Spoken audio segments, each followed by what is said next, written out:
Alright, this video is pretty simple. The Type 63 is a 3-shot kill DMR that I dislike a lot more than the DMR 14, despite it still being very good and very competent at what it does.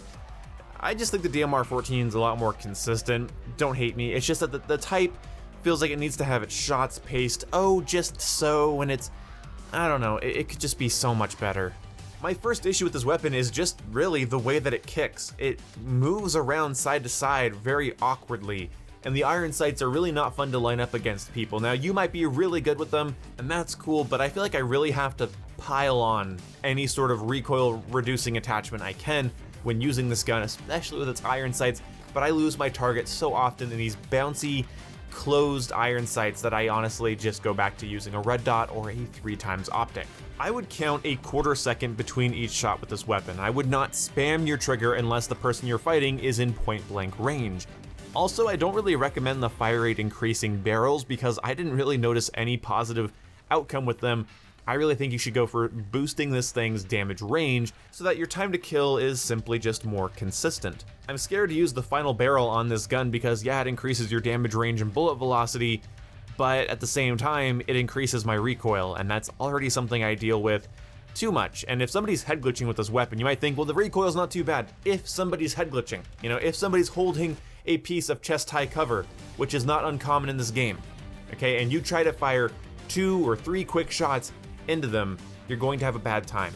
So I really recommend that you put the Spetsnaz grip on this weapon as it reduces your vertical and horizontal recoil, meaning if somebody is at a distance and is not showing much of their body, you still should be able to put shots into them consistently and quickly. That's the problem with this weapon. If somebody's holding chest-high cover with an LMG, with an M16 or a sniper rifle, and you don't have the proper recoil control, you're gonna have to work really, really hard for that kill, much more than they're gonna have to. So again, I really recommend running recoil mitigating attachments on this gun. Other than that, it's a very basic DMR. If you wanna have faster aim down sight time, go for it. I mean, here's a couple of example builds.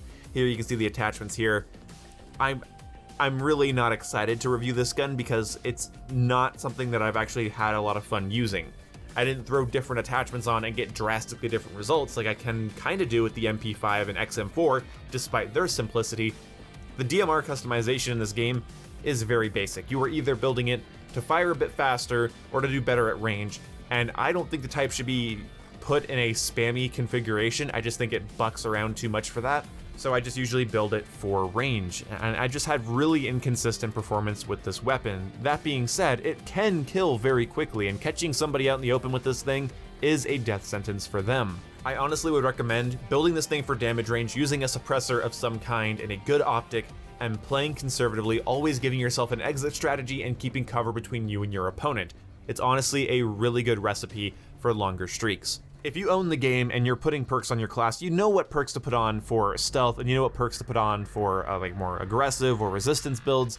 So I really don't have to tell you any of that. The perks in this game are very, very simple to set up. But of course, Ninja is never a bad choice, and Assassin isn't either. In fact, one of my favorite playstyles with this weapon is to use it in conjunction with an Assault Pack, Assassin, Ninja, and a Suppressor. Whatever perk 1 is, fuck it. But either way, what I do is I just try to go for streaks with it. Let's just stay alive. It's not a really good aggressive weapon. I've tried to set it up that way, just didn't really work. It's not like the SKS in Modern Warfare where you can heavily tweak it to your playstyle. This weapon is really, do you want to be a little bit heavier or a little bit lighter? Do you want to fire a little bit faster or have a little bit better range? That's it. I was really disappointed with the DMR customization. The SMG and AR customization's already a little meh, but the DMR customization is all-time low for me.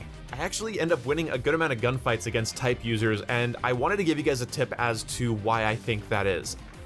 I don't think people are pacing their shots. Now, me as somebody who really likes to play Halo Reach, I know a thing or two about pacing shots, and I would highly recommend fire, wait, fire as your main strategy.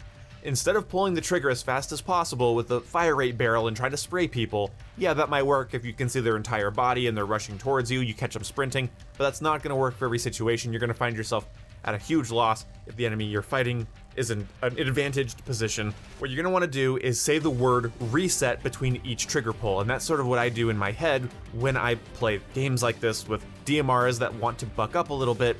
And if you want to kill somebody quickly, slow and steady will win this race. So as soon as you pull the trigger, say the word reset quickly in your mind before firing again. Also, just going into a private match and seeing how long it takes for the gun to go up and then back down again, that's your reset time. And if you can pace those shots, you're going to give people very unexpected deaths. Instead of firing 5 shots and hitting 3, you can fire 3 and hit 3. This will give you advantages in head-on-head gunfights, not just the gunfights where you're catching somebody with their pants down.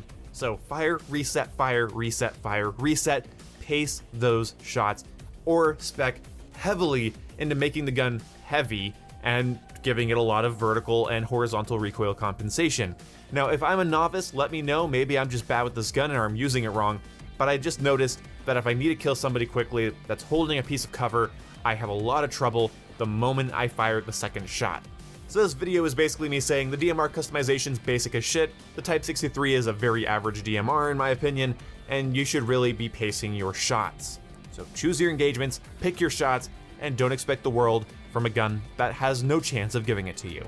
Thank you for watching this very simple gun review, and next time we'll do the Stoner.